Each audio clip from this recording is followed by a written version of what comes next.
Chers amis, cette femme pécheresse représente en réalité le peuple de Dieu que nous sommes, car Dieu a fait alliance avec nous. Il s'est engagé vis-à-vis de nous en ces termes: je serai votre Dieu et vous, vous serez mon peuple. En méditant sur le cas de la femme pécheresse dans la page d'évangile de ce jour, comment ne pas penser à cette autre femme, la mère du Sauveur et notre mère, qui nous est donnée comme modèle de disponibilité à la volonté de Dieu dans sa réponse à l'ange Gabriel. Voici la servante du Seigneur, que tout m'advienne selon ta parole. Telle est la réponse de Marie au projet de Dieu sur elle.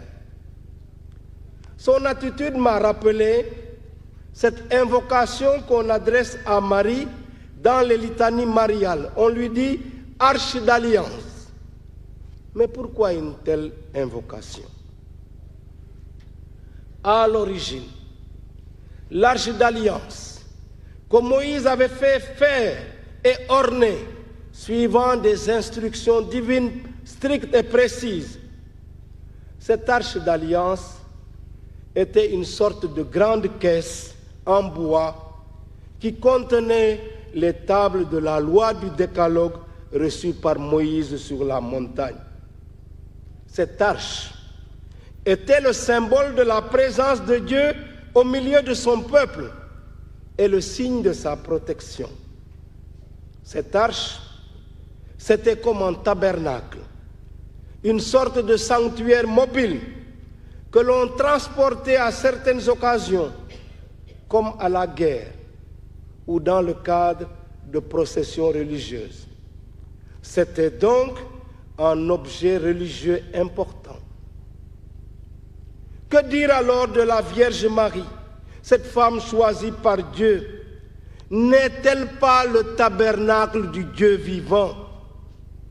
Cette arche d'alliance unique en qui le Verbe de Dieu s'est fait chair pour habiter parmi nous,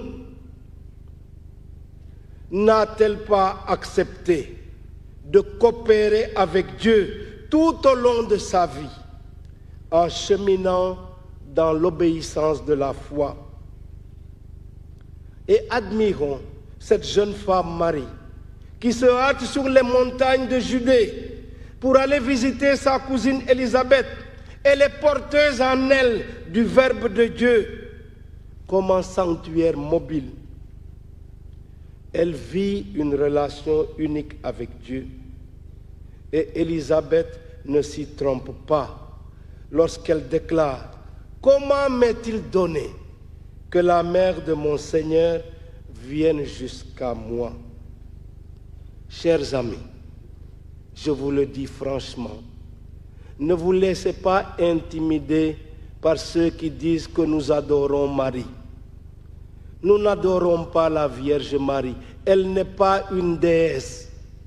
Mais la relation que Marie a avec Dieu, aucun être humain ne l'a, parce que c'est en elle que le Verbe de Dieu s'est fait chair.